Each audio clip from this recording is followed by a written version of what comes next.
Good evening, everybody. Welcome to Division 2 Chair League action. Two very good teams, Ogrun Intelligence and the Biggest Spenders, is tonight's game. Both of them at the top of Division 2 with a 5-1 record, and both of them coming in today. There are no undefeated teams left in Division 2. The winner of today's game will definitely be at the top of Division 2 standings and really in a good position to set themselves up for a promotion run. So we are already in the draft here. We're running a couple minutes late, so we're getting started without me really being able to talk too much. First ban from Ogrun Intelligence, they take out Zeratul. It's not a very common first ban, but they may have somebody they have in mind that they like to draft that Zeratul is a counter to, so that makes sense. No surprise that Kael'thas is banned out from Biggest Spenders. He almost never makes it through the first ban phase. You're very rarely seeing him played in competitive simply because he's banned so much. Division 2 this week will be on Infernal Shrines.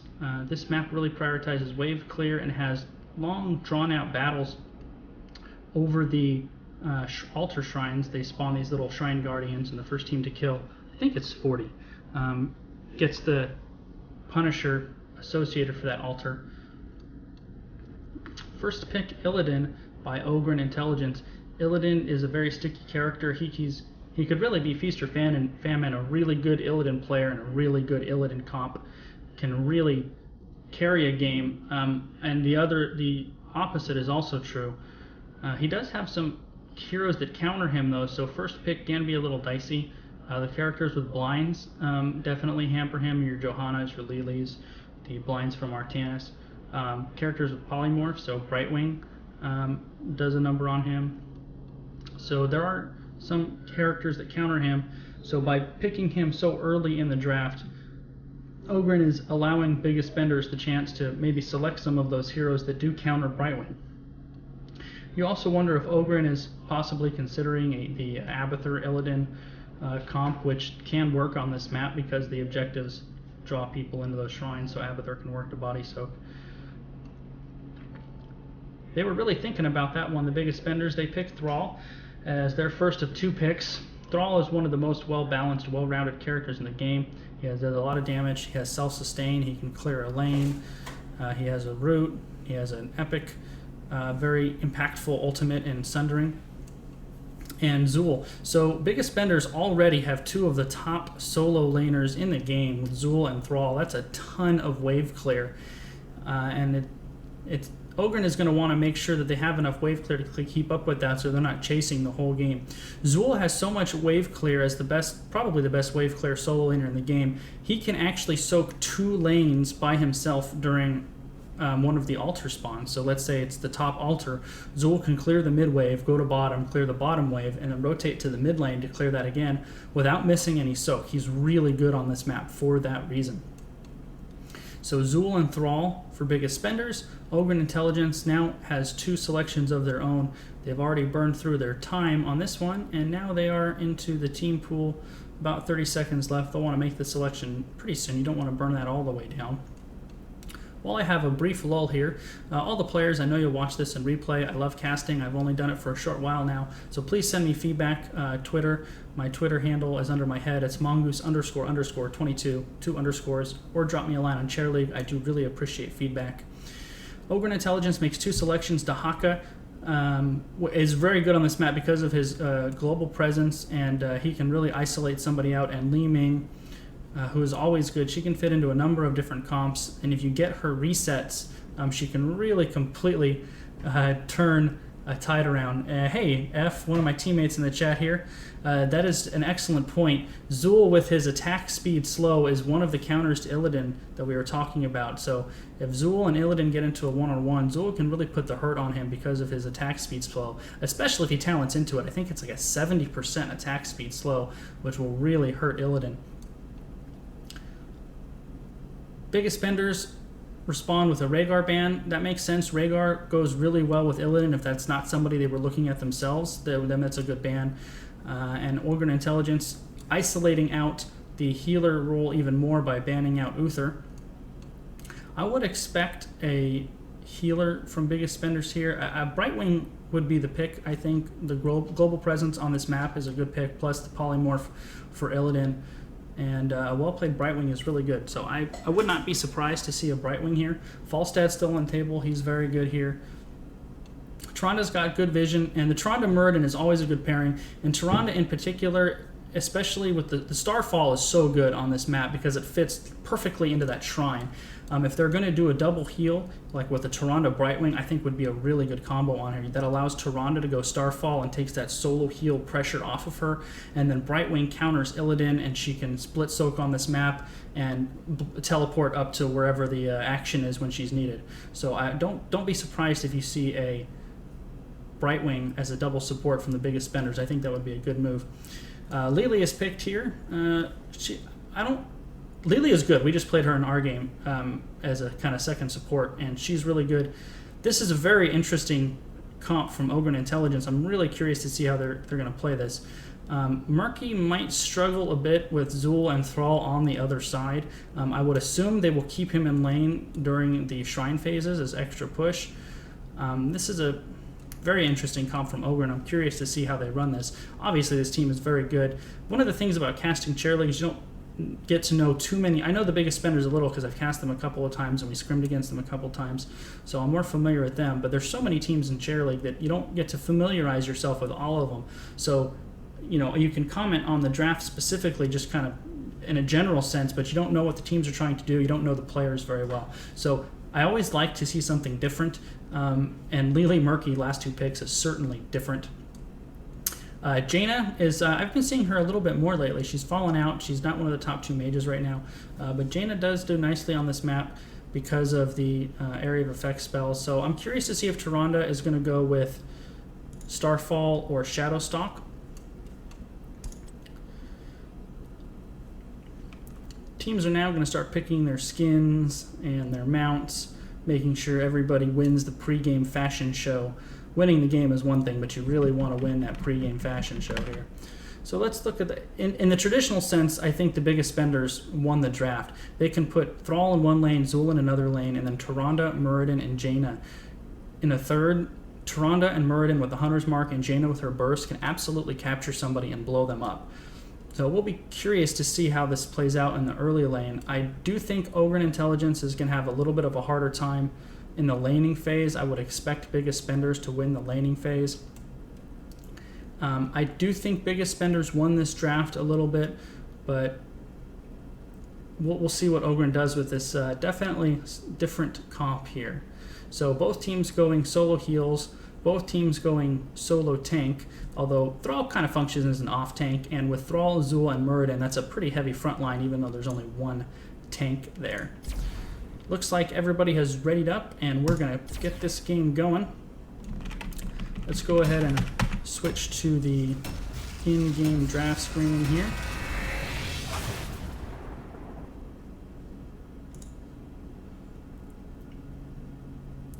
There's a lot of... One of the things I like about Infernal Shrines is there's a lot of different tactical decisions that teams can do. They can focus solely on the objectives. I think that's a mistake early game. You really want to leave people in lane to soak. You don't want to lose the soak in the early game just because of the shrines. So I think that will favor biggest spenders in the early laning phases. I assume they'll leave Murky in lane for the same reason. But with Dahaka's Global, he can actually stay in lane a little bit longer and then Bush Stalker up to wherever the shrine happens to be.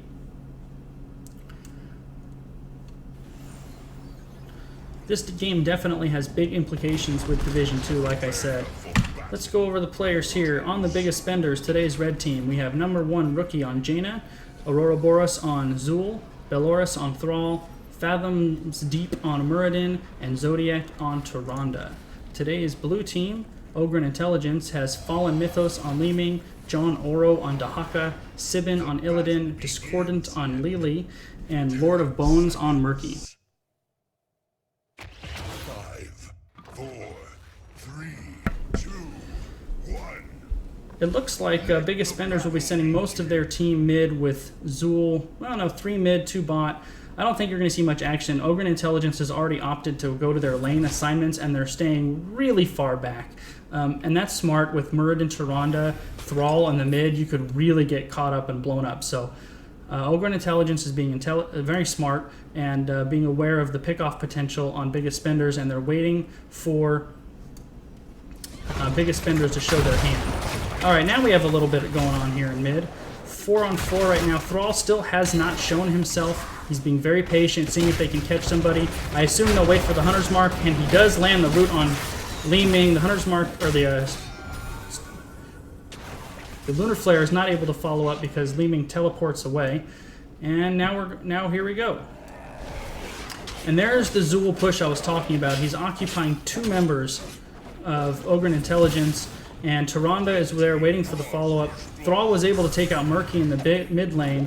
We have Li Ming and Dahaka mid for Ogrun Intelligence, while Tyrande and Muradin rotate up, and here comes Thrall to help.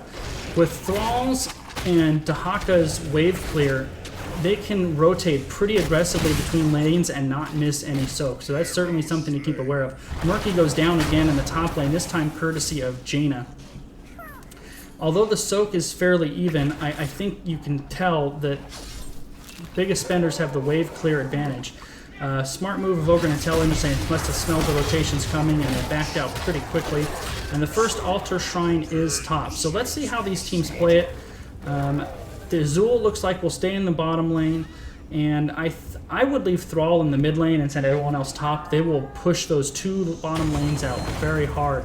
And biggest spenders not sending anybody to the shrine right now.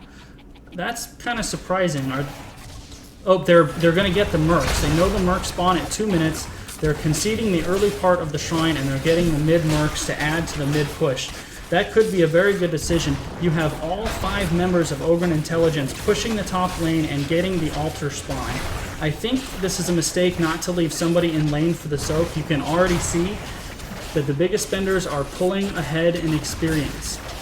Zool and Thrall, it looks like, are going to... Is everybody coming up here? No, Zool's going to stay mid lane and push with the mercs. That's smart. All 4 other members of biggest spenders are now top.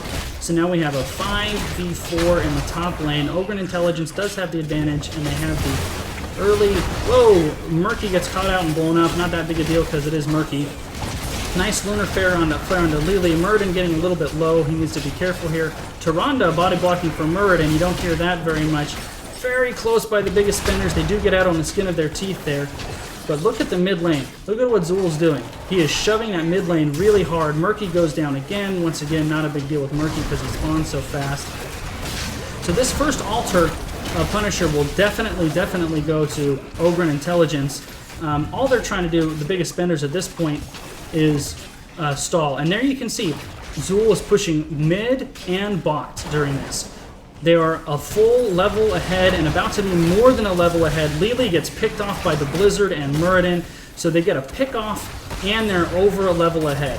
Now, this might be a mistake because this mortar is going to jump on them right away. You don't want to be under the Punisher when he spawns. Tyrande in particular is in a very dangerous position. She does manage to get out okay. Looks like they're going to leave 4 people here. You want to bait the Punisher over the wall. There you go. This Punisher, especially with Hunter's Mark, will go down very quickly. It's already down to half health. Zool needs to be careful not to get picked off now that the Ogrun Intelligence is going to be rotating down there. Murky goes down again. He has definitely dropped a fair number of times, even for Murky. So you can see the split soak with Zool, what I was talking about during the draft, is definitely paying off. I can show the talents. F, we have Conjurer's Pursuit and Mass Vortex for Lily. There's your talents. I'm not going to go over them all during games simply because I'll miss out on the action. Biggest spenders going for the Merc camps. Back to what I was talking about, that Zool decision to split soak and Ogrun's Intelligence not to respond with soak of their own. You're seeing that in the 8 to 7 level advantage. Biggest spenders is a level and a half up, and their superior pushing power that I talked about during the draft is absolutely on display. They are winning all of the lanes, and they are winning in the levels. I wouldn't surprise me if during the next Punisher they leave Zool in lane again. So right now Ogrun Intelligence is a little bit on the back foot because they have to respond to the hard push from Zool. Murky goes down yet again. And Ogrun Intelligence has to respond to this top lane because of the Mercs, leaving Muradin and Zul almost to their own devices here in the bottom lane, now with Mercs going. So there's Mercs in the top lane in favor of Biggest Spenders, Mercs in the bottom lane in favor of Biggest Spenders, and very soon there will be Mercs in the middle lane. While they're doing that, I'll go over these. Fish Tank, Living the Dream, Compressed Air, Enhanced Agility, Hero Stalker, Symbiosis, Immolation, Friend or Foe, Reflex Block, Force Armor, Triumvirate, Calamity. Look at these lanes. Biggest Spenders is really controlling their lanes, and they are definitely going to get their 10s right now. And this is an aggressive invade. All 5 members are going to steal this Merc camp on Ogrun Intelligence's side of the map. They should definitely get this, and then that forces Ogrun Intelligence to respond. Their aggressive counter engagement here from Ogrun Intelligence. Zul does go down. A Murky for Zul trade is definitely in favor of Ogrun Intelligence, and the aggressive invade backfires, and now Biggest Spenders has to back off. And this team loss here, there goes Muradin, is going to even up the level advantage they worked so hard to do with their split pushing. This bottom shrine has spawned. Nobody's really doing anything about it quite yet. However, Biggest Spenders, very importantly, have gotten their ultimates. And they're going to come up now. We have Poison Nova for Zul. We have Sundering for Thrall. Murky gets cut out again. Avatar for Muradin. Tyrande did go for Shadowstalk as a solo heal. That's not a bad one. And Ring of Frost for Jaina. Ring of Frost is really good because a lot of times they'll be caught out in this area here. And we have Jug of 1,000 Cups. There's the aggressive stealth invasion with Shadowstalk. Lily gets caught out with the Sylvana. With the Sundering. She pops Jug of 1,000 Cups to keep herself alive, and it will. But Ogrun Intelligence has to back out. Illidan is wrecking on the back line. Poison Nova goes out. Thrall goes down. And wow, this is going to be a bloodbath here. So many heroes are so low on life. Illidan is going to get rooted, and he's probably going to get blown up, maybe? Or does he get away? No, Zul goes down too. Wow, this is very surprising. Biggest Spenders look to be on the advantage. That Jug of 1,000 Cups actually was the key moment, in my opinion, because it forced Biggest Spenders to overextend and wasn't able to finish off any of the kills. And Ogrun Intelligence now gets a Frozen Punisher. They've evened the level lead, and 2 members of Biggest Spenders are just now spawning. Back to the ultimates for Ogrun Intelligence. Jug of 1,000 Cups, Octo Grab, Isolation for Dahaka, Metamorphosis for Illidan, and Wave of Force instead of Disintegration for Li-Man. So that's interesting. We'll see how she plays that. Even though they did bait the Punisher over the wall, there's nobody here to burn it down. Muradin's not going to be able to do it by himself. So now the rest of the Biggest Spenders do finally arrive in force, and they will be able to burn it down. I do think they're going to lose this fort, though. Jaina was Octograb, but there was no follow-up by anybody from Ogrun Intelligence, so maybe a little bit of a miscommunication there. When you get Jaina and an Octograb, you really want to blow her up, and they could have done it. Biggest Spenders managed to barely save their bottom fort, and when they once had control of this game, it is now completely even, with Ogrun Intelligence having a level lead now, about a half a level. So that lost team fight there was big. Illidan was able to stay alive. The Jug of 1,000 Cups kept the whole team alive, and they were not able to capitalize on what was a pretty solid engagement with the Shadowstalk. Both teams now will probably do some lane maintenance. They will posture in lane and wait for the next altar spawn. You can see Biggest Spenders prioritizing the Merc camps. Murky doing some split pushing Murky stuff in the bottom lane. I would imagine Biggest Spenders is now going to rotate to their own Merc camps as well, and they are. Although no structures have been taken, due to the Punishers both being lost by Biggest Spenders, their top camp, or their top fort and their bottom fort, both have taken significant damage, especially the bottom one is really on its last legs. Anytime now we should have the next altar spawn, and we should have another team fight. 5-man push here from Ogrun Intelligence, but they're just going to try to get the fountain, it looks like. Murky's going to do that, and then they'll probably back up. He's definitely going to get that fountain, and that's a good play there. Zul was making sure this bottom fort stays up. Ogrun Intelligence has to smell blood with that bottom fort. Li-Ming will probably just poke it down, and Zul will not be able to stop it by himself. So they are going to get this bottom fort. Li-Ming just poking it down. Zool doing a nice job of drawing this out, but he's 1 on 4. He's not going to be able to do much more than he is, and he wants to make sure he doesn't get caught out. On the top, though, aggressive once again from Biggest Intelligence to steal Ogrun Intelligence's Merc Camp right as the altar spawn. Both teams are coming together here, and it looks like Tyrande was caught in the Octograb, so she needs to be careful. That was a nice Blizzard to zone up the follow-up on Tyrande. Metamorphosis, Ring of Frost catches Lily while Jug of Cups is up. Nobody is rooting her out of that. They're letting her use it to its entire duration, but a Poison Nova really does some big damage, and it finally drops Lily. Ogrun Intelligence is very low here. I think Illidan is going to go down, and he does. Li Ming is very low, and Dahaka has to withdraw. He's the only one with any life here. And then the Chain Lightning pick-off from Thrall. Nice job, Thrall, to pick off a very low life Li Ming. This is going to put them in prime footing to get their first Punisher of the game, and it's going to be an Arcane Punisher, which is probably the most powerful Punisher of the 3. Tyrande is by herself at the bottom. I don't know if I like that necessarily. If you're going to have somebody split out, Tyrande is not who I would send. Murky is trying to be annoying. 10 seconds left until Ogrun Intelligence has all of their members up. And Murky goes down yet again. Kind of octo-grabbing Zool. He did take him down a lot of life with his octo-grab pufferfish combo, but not much left there.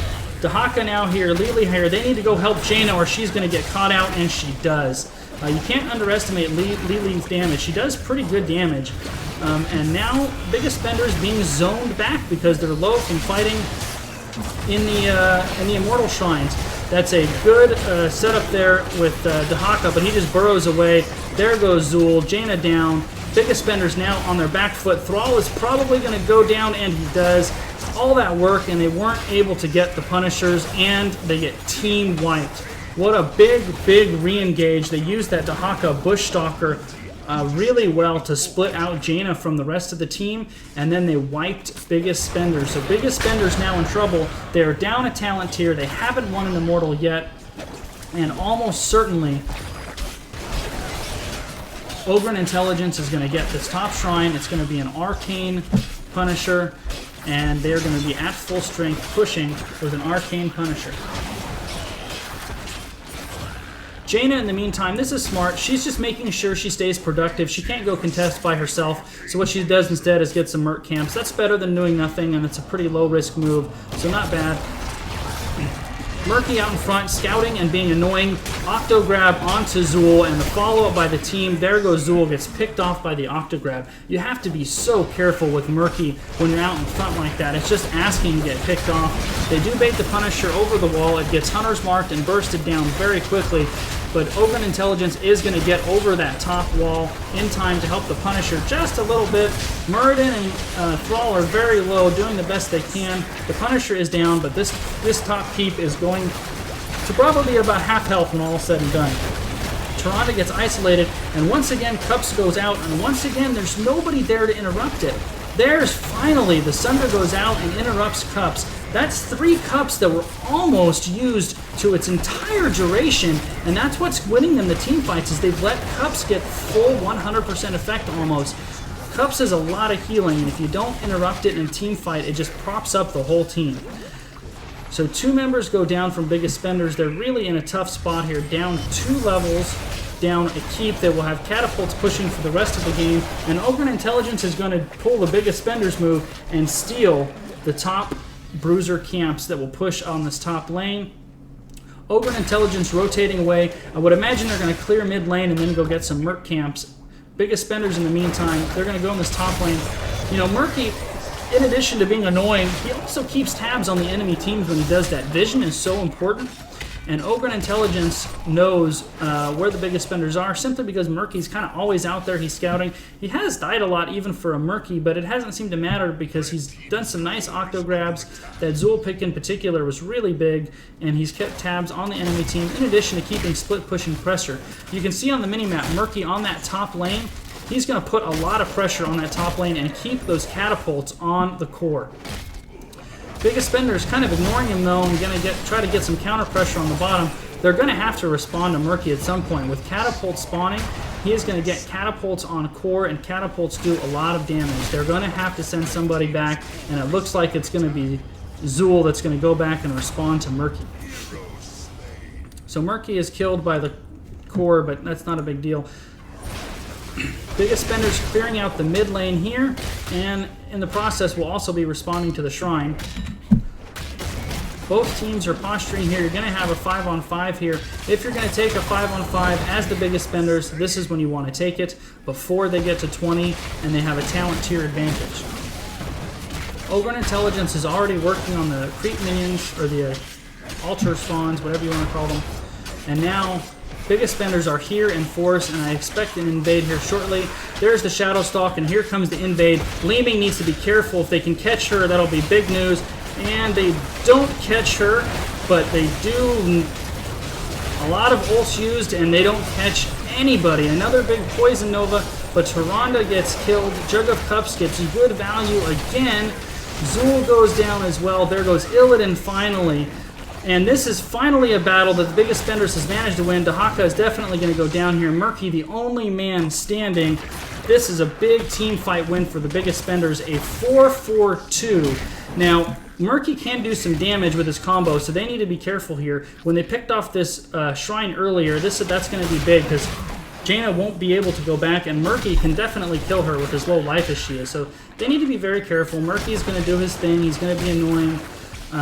And biggest spenders needs to just make sure that they keep him out of there and not let him steal the shrine minions. Jaina did hearth back. She's getting rid of the catapults, and I imagine she'll be heading mid here shortly. The members of the biggest spenders are going to spawn first because they died first. So you're actually going to have a full squad of the biggest spenders here before Ogrun Intelligence is up. Murky's doing a nice job of just going in there and being really, really aggravating. He's keeping Muradin low. Biggest spenders, though, will absolutely get their first Punisher of the game. One more minion creep will do it, and there it is. Not only do they get their first Punisher of the game, but they have a full team of 5. Muradin is hearthing back because he's low on mana. Now that leaves them without a tank, and Jaina way out in front. Ogrun Intelligence is in full strength. I don't think biggest spenders is going to be able to push very much with this due to the catapults in the top lane and because Muradin hearthed back. They will get this mid-4th, though. The Punishers are definitely a little more powerful mid-game. Murky goes down again. Seen a lot of Murky deaths, but he's being effective and aggravating, and that's what Murkies are supposed to do. He's also doing a nice job of scouting. So a little bit of skirmishing. Muradin getting held by Dahaka with the drag. There's the follow-up on Dahaka taking a lot of damage from the Lunar Flare and the Hunter's Mark. Once again, Cups getting good mileage, and just nobody on biggest spenders is accounting for it. You almost want Muradin to wait for his stun. Jaina does get Lili in it. Illidan will probably go down. Oh, it's so close. The chase is on to get Illidan. If Thrall lands his root, there he goes. So that's a one-on-one trade. This game has gotten very close. Both teams at level 20, although the structures are definitely in Ogrun Intelligence's advantage with the catapults pushing our core. And they have to keep going back there and dealing with it. So if biggest spenders can get some catapults pushing on core here, that will help their cause. Both teams getting merc camps. Jaina is doing lane maintenance. Biggest spenders are wisely pulling back because they're a bunch more scattered right now. So the team fights early game went more Ogrun Intelligence's way. The last two, biggest spenders have managed to turn the game around. One more team fight in Punisher, and this will be a really close game if the biggest spenders can manage to pull it off. Both teams kind of scattering. Biggest spenders are going to go ahead and get the bottom merc camp. You can see Ogrun Intelligence is getting their top merc camp. I imagine biggest spenders will probably rotate to the top one.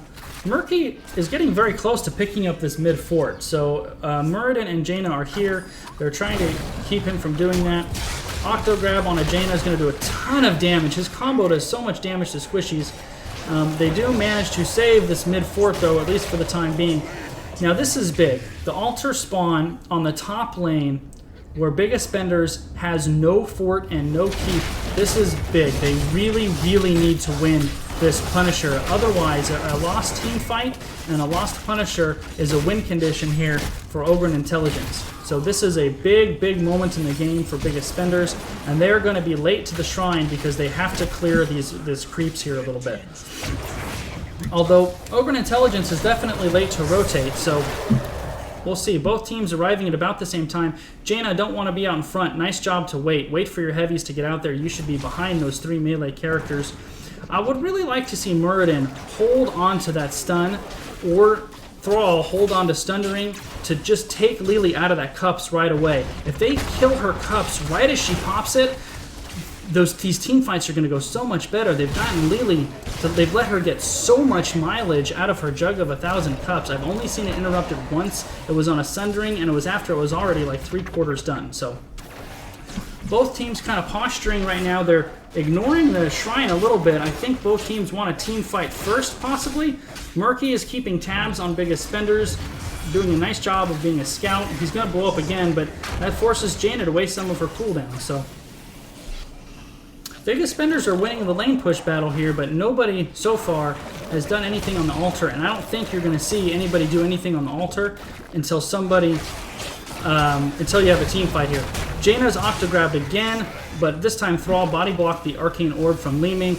There's the Shadow Stalk, maybe a bit far away. That may have been wasted. There, a Sundering to initiate. Lily gets caught out and caught in the Ring of Frost. There we go. There's the jug interrupted quickly. That was an excellent ring, catching 3 members of Ogrun Intelligence. A good Poison Nova. So far, only 1 for 1, but Ogrun Intelligence is definitely on their back foot. Li Ming is going to fall. Dahaka is very close, as is Illidan. Illidan gets picked off by the Owl. Only member of Ogrun Intelligence left alive is Dahaka. He is healing up, so he's going to have good health. In the meantime, you have Jaina, Tyrande, and Muradin are going to start trying to work on this shrine here. Both of those squishies need to be very wary of Murky. His Octograb Pufferfish combo could really, really hurt them, so Muradin needs to babysit him and make sure Murky doesn't pick on his squishies. Tyrande, be very careful now. If Tyrande catches Murky in a stun and the follow-up with the Owl, he'll go down, but that's a pretty tricky shot. There's the Octograb, there's the Pufferfish, what I say on Tyrande, and that's exactly what I was afraid of happening. Those squishies, when they're below full health like that, Murky can pick them off. You have to be so wary of that when you're playing against a Murky player. And Murky is single-handedly winning this shrine. It's 13-10 in favor of Ogrun Intelligence. Both teams are going to be up at full strength before the shrine is resolved. So you're going to see another team fight up here. The issue is Tyrande just died.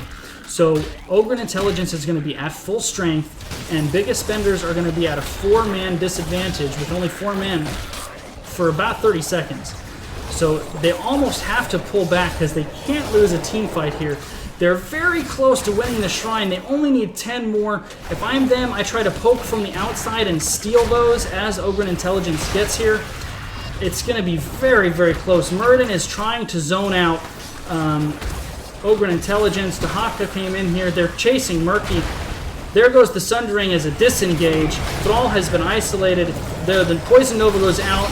The Ring of Frost goes out. Doesn't really catch anybody. Illidan is diving hard. I think Biggest Spenders might be in trouble here. Dahaka is very low, but Illidan is diving all over the squishies. There goes Zool. Illidan still working. He's going to get Jaina here in a minute. That's an improved ice block by Jaina to save herself, but it was only a short time. Illidan did get Jaina, and now Muradin might be sacrificing. I'm sorry, who is that? Thrall sacrificing himself, so Muradin and Tyrande can get away.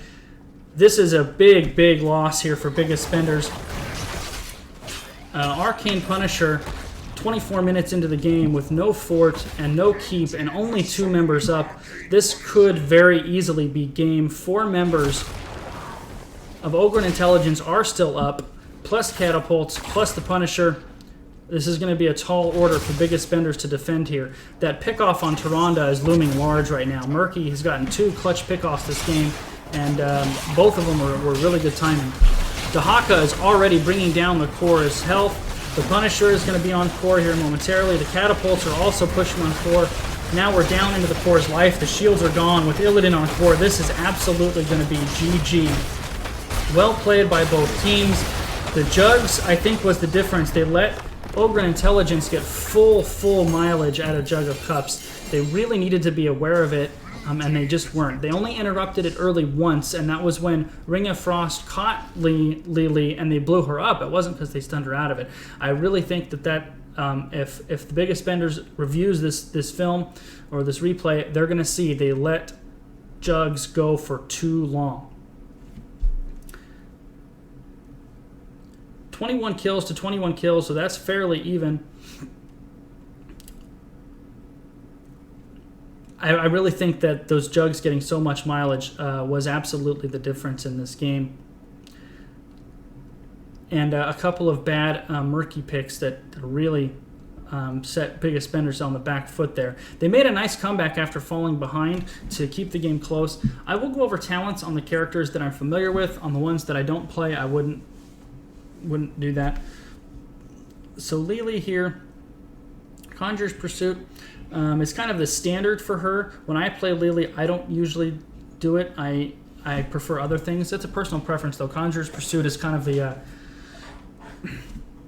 meta pick. I do like this pick a lot, but not against this team, because you only have really one character on the Biggest Spenders who's benefiting from the auto attack, and that's Thrall. So I would have gone with a different choice here. If Jaina gets blinded, she doesn't care. If Muradin gets blinded, he doesn't care. If Tyrande gets blinded, he doesn't care. Azul a little bit. So I think this was a mispick maybe. Cleanse was an excellent pick with the Azul root and the Muradin stun and the Starfall stun and the Thrall root. Cleanse is a solid pick. Jugs was obviously the pick. If you're going to solo heal Lily, you almost have to pick Jugs, and I think Jugs was the difference in the game. You got a lot of mileage over it. Now, the one thing I will say about the increasing the targets from 2 to 4, that synergizes very well with this. If you hit all 4, that gives you a 20% ability power. And then if you hit your Jug of 1,000 cups, you're getting your Jug plus 20% effectiveness. So that's, in that way, that synergizes. So if that's what he was going for there, that makes sense. But the blinds themselves, you're not getting any mileage out of it. So that means this level 4 talent, you're not really utilizing it to its fullest until you get to level 16. When you get to level 13 with the Surging Winds. 2 for 1 is a solo heal Lily, makes perfect sense, as does Storm Shield. So I like this build overall, and 4 and 13 synergize really well. I'm sure that's the reason he picked it, which makes perfect sense. I just said we would have definitely got more mileage out of Mass Vortex if there were more auto attackers on the other team, but I understand why he picked it to synergize with 13, which makes perfect sense. Murky Fish Tank, which is basically block, Living the Dream, Compressed Air, Octograb, Wrath of Cod, Slime. This is my exact Murky build to a T. I love this Murky build. The as you saw in the game, the Octograb combo damage does so much, especially to squishies. And there were Jaina and Tyrande and Zul all became victims of that. So this is a very good Murky build. It's my favorite Murky build. When I play Murky, that's what I pick. Dahaka I don't play enough to comment on, nor would I do that on Illidan. Let's see what Li Ming did.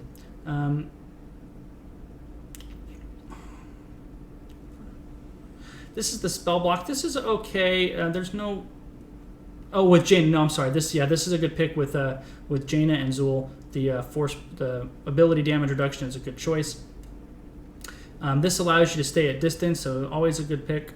But here's the thing, though: if you're picking Arcane Orb and you're trying to hit it at 65% of its base range, and then you also have Calamity, that's one talent that's trying to get you to stay far away from the opponent, and one talent that wants you to get in close. So I would like to see the picks that synergize with each other a little better, because these two talents are making you do opposite things. Wave of Force, not that I wasn't used effectively, I didn't happen to notice it used. Disintegrate is so easy to see it used as a giant laser beam on the screen. I prefer Disintegrate. That's more because I'm terrible with Wave of Force, though. So this, I think, was a little bit of a safety pick to try to maybe get away if she got stun locked, to get out of there. If you're going to pick Mirror Ball, I think it's at 4 where Seeker is. But I think if you're going to pick Mirror Ball, you should pick Seeker. They synergize really well. If you get any of the 3 of the 5 to hit, it does bonus damage, and those go together really well. All of the level 20s on actually Li Ming are pretty good. So Tarash's is fine. The level 20 Wave of Force is really good, so you couldn't have gone wrong there either. Jaina is my highest ranked character and the one I play the most, so I'm definitely familiar with her. Lingering Chill is one of the ones that I pick. I either pick Lingering Chill or Conjurer's Pursuit. On a big map like this with a lot of globes, Conjurer's Pursuit can solve some mana problems, but Lingering Chill is a good pick. Snowstorm on this map on the increased radius with the shrines is definitely the way to go. Frostbitten is a good one. I do either Frostbitten or the cooldown reduction on the cool, on the Q, I'm sorry. On this map, Frostbitten I think is the way to go. Ring of Frost is good. You could have also gone Water Elemental here, because if you can get it onto Li Ming, which is tough because she can be further back, but if you can get Water Elemental onto Li Ming, it just drives her out of the battle. She has to deal with it. So Ring of Frost is always a good pick, but you could have considered Water Elemental for that reason. Rookie did land one really good Ring of Frost, and that was the only time they interrupted the cups. I know I'm harping on that, but those cups got so much mileage, and I think that was the difference in the game. Every time it seemed like Biggest Spenders was going to turn a team fight, Lily popped the cups and propped her team up and allowed them to turn the team fight around. The only time they interrupted it early was when Rookie caught her in a Ring of Frost and they blew her up in the middle of it. Ice Barrier, I don't particularly like Ice Barrier. I prefer, especially if you're going to get improved Ice Block at 20. If you have Ice Barrier and you also get Ice Block, they become a little bit redundant. So you're only getting a little bit of mileage out of Ice Barrier. So I would prefer Ice Barrier if you're going to go something other than improved Ice Block at 20. Then you're going to get more mileage out of it. But the cooldown is so low on Ice Block that this becomes a little bit redundant. I prefer the one that, what is it, that lowers the cooldown of your abilities by 30 seconds. Icy Flows, I think it's called. That's been my go-to because you can click it and then you unload your whole combo with Jaina, and then your whole combo is ready again very soon, and you have bonus damage on it. So I prefer, I think it's called Icy Flows here on 13. Numbing Blast, Cone of Cold, also Rich Chill targets. This is the one I used to go to, and then I started using the Northern Exposure that makes enemies vulnerable. If you hit your one here on Icy Flows and then open up with your E and drop your Ring of Blizzard on them and your Q, it's so much damage. I think Northern Exposure is the way to go here that makes your targets vulnerable. Other than these two, this is a really good Jaina build, pretty close to what I use. I almost always pick improved Ice Block as well, although I have used the other one that gives you the bonus Arcane Power, I think, something like that. The one that gives you the bonus mana, and yeah, I use that one from time to time. But mostly improved Ice Block. I think Jaina can be so vulnerable that gives you the opportunity to be a little bit more aggressive and a little bit of a get jail out of free card. I'm terrible on Melee Assassin, so I'm not going to comment on either Zool or Thrall because it's not going to do you guys any good. Muradin, Reverberation is definitely, when there's an Illidan on the team, you get Reverberation. So that's definitely the right choice. Thunderburn, same thing. When you have an Illidan on the other team, this is what you get with Muradin. Muradin is a really good counter to Illidan for those two reasons.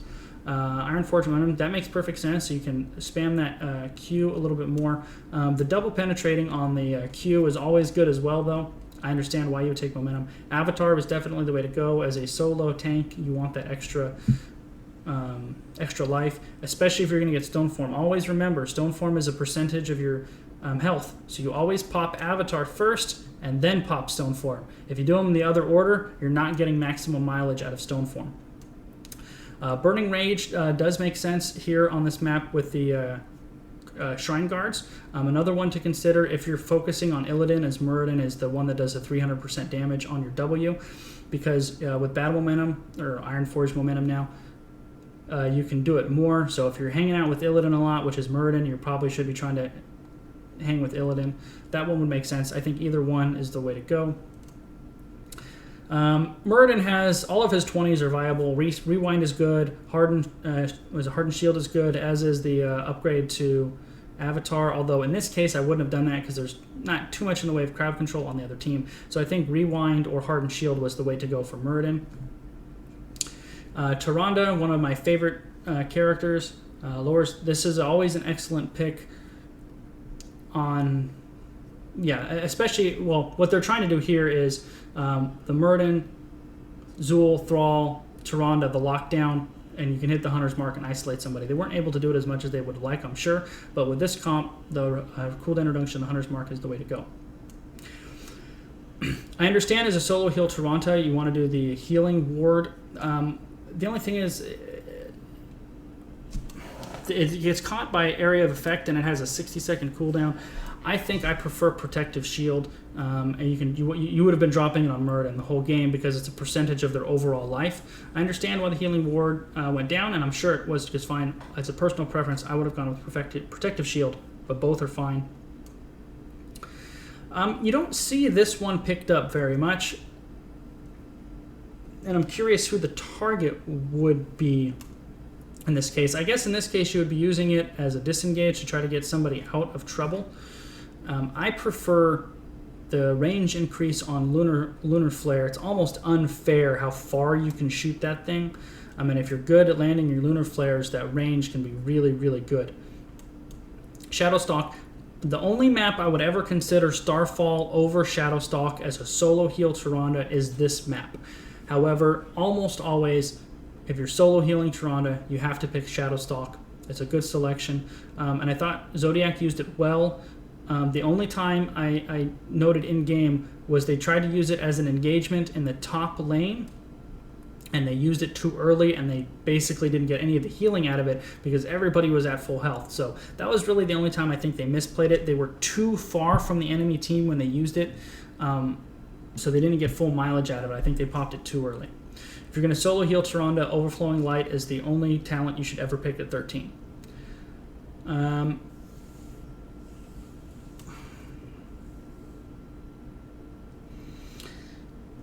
The problem with this pick is you really only have one hero on the team who's going to benefit from it, and that's Thrall.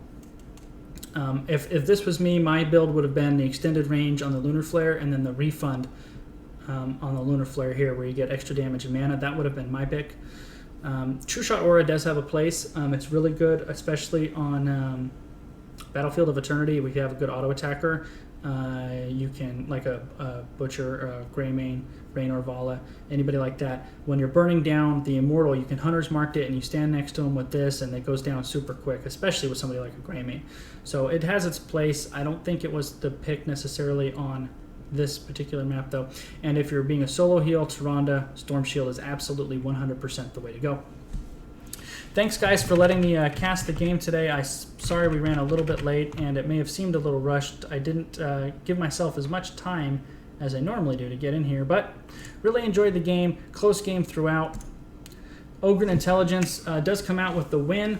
They are now 6-1 and will definitely be at the top of the Division 2 standings. There are no undefeated teams left in Division 2, so they're going to be one of the top 4 or 5 teams in the standings. Biggest Spenders still in an excellent spot to position themselves for the Division 2 postseason tournament. Jova said all the divisions are going to get a postseason tournament. So Biggest Spenders at 5-2, still having an excellent Season 2 in Chair League and continuing on this path. They should definitely be in the Division 2 tournament. I really enjoyed casting you guys. Excellent game. Please drop me feedback. I love feedback. My Twitter is underneath my head here, mongoose__22, or drop me a line in BattleNet or on Chair League. Great game, guys. Have a wonderful evening. We'll see you in the Nexus.